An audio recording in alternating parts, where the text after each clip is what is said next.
Hi, I'm Heather Tachna, and today I'm going to show you guys how to make my Grandma Mason's homemade bread. This recipe was taught to me literally when I was 8 years old. It was one of the first things that I learned how to make. My grandma taught me how to make it, and then I also watched my mom make it for many years, and I was making it on my own by the time I was about 12, roughly. We also taught our daughter Willow how to make it when she was very young, so it's super simple. You kind of have to add a little bit of extra flour for high altitude, but it turns out perfect every single time. So I highly recommend this for beginner bread makers. It's really easy. So the first thing we're going to do is you're going to take 2 packets of Fleischmann's dry yeast, and you're going to dump it into a container and add a 1/3 cup of kind of warm to hot water in it, and you're going to stir that up because you need to make sure that the yeast gets wet. And then you're just going to set it aside and let it start rising. Next thing you do is you take 2 tablespoons of melted butter, you dump that in to a big bowl because you're going to be making all your bread inside this bowl. And then you take 2 cups of warm water, you pour that in, and just give it a quick stir, nothing complicated here. And then after the butter is completely dissolved inside of the warm water, you'll then add in a tablespoon of salt, 2 tablespoons of sugar, and the warm water helps all of this dissolve. So just stir it for a minute or 2 until everything is dissolved so that you don't have a pile of undissolved sugar and salt at the bottom of the water. I'm going to check on my yeast, and it's doing exactly what it's supposed to do. It's starting to rise. While I was waiting for the yeast to poof up a little bit, I went ahead and cleaned up my station here. So now the yeast is ready to be added to the water.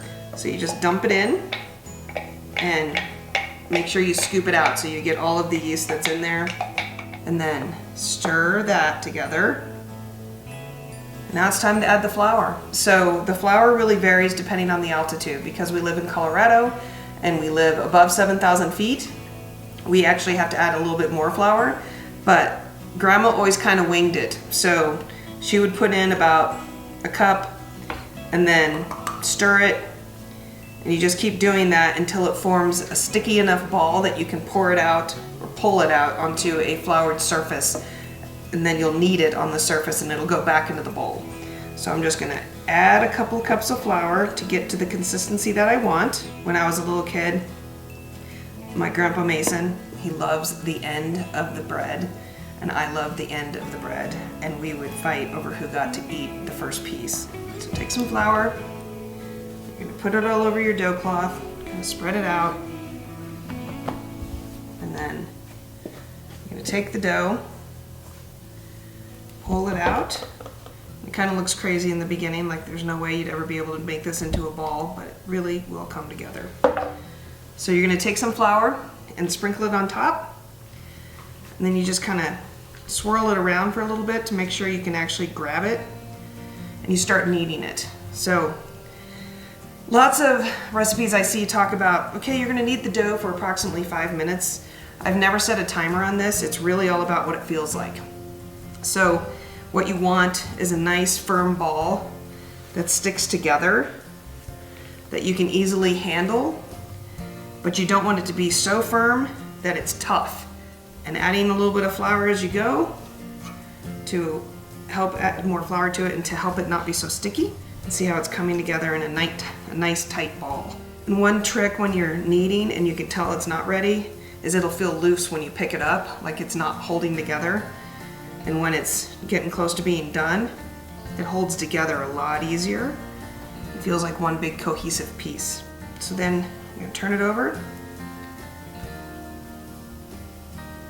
Now I have to wash my bowl because I'm going to put it back into this one. Okay, I cleaned up my bowl.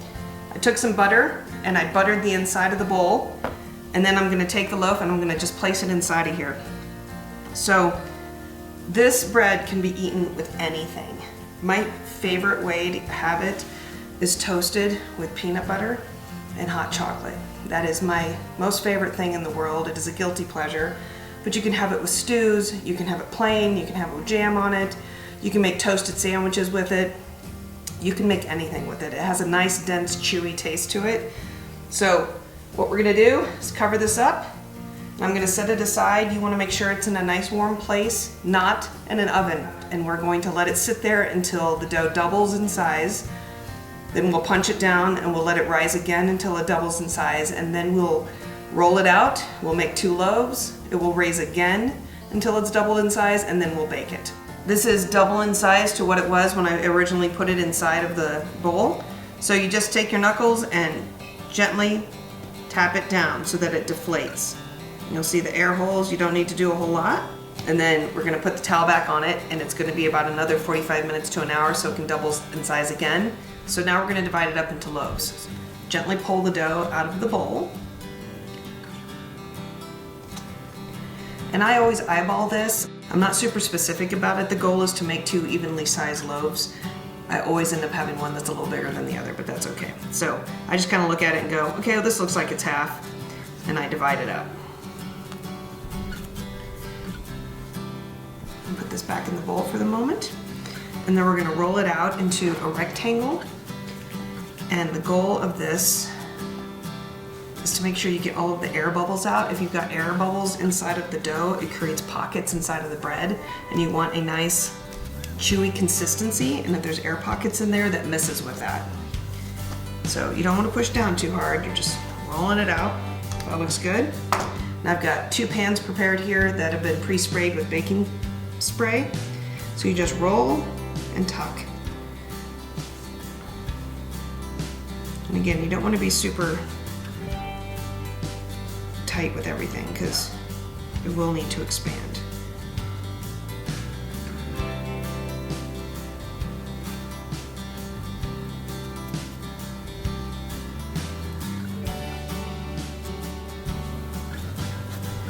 All right, as you get to the end of it, you're gonna have like a little lip here that you're just gonna pull up and over and seal down. And then you're gonna turn it seam down, turn the seam down, and place it inside the pan. And then repeat the exact same process for the second loaf. I'm gonna put these back in a warm spot and they'll double in size. It'll take about a half an hour to 45 minutes, and then we'll bake them. It's been about 45 minutes and the loaves have beautifully risen. They're definitely double in size. The oven has been preheated to 400 degrees. We're gonna put it in for 25 minutes and we'll check them. The max is 30 minutes. So here they go.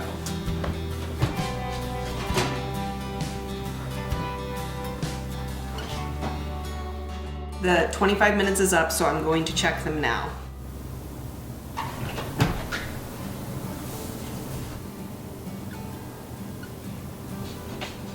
So the way to tell when bread is done is it pops out of the loaf pan, like that. So those are done.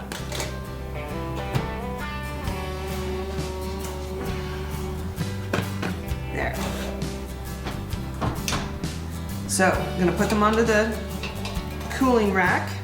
I take a stick of butter and I rub butter all over them and let them sit here and cool.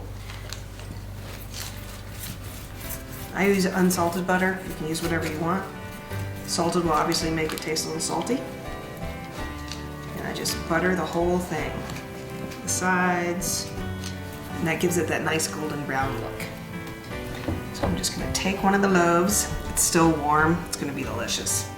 Cut a piece off the end. It's still kind of warm, so you don't want to grip it too tight or you'll end up crushing it. And then I'm gonna put some butter on it, because it's so good with butter. You can already tell it's gonna be delicious.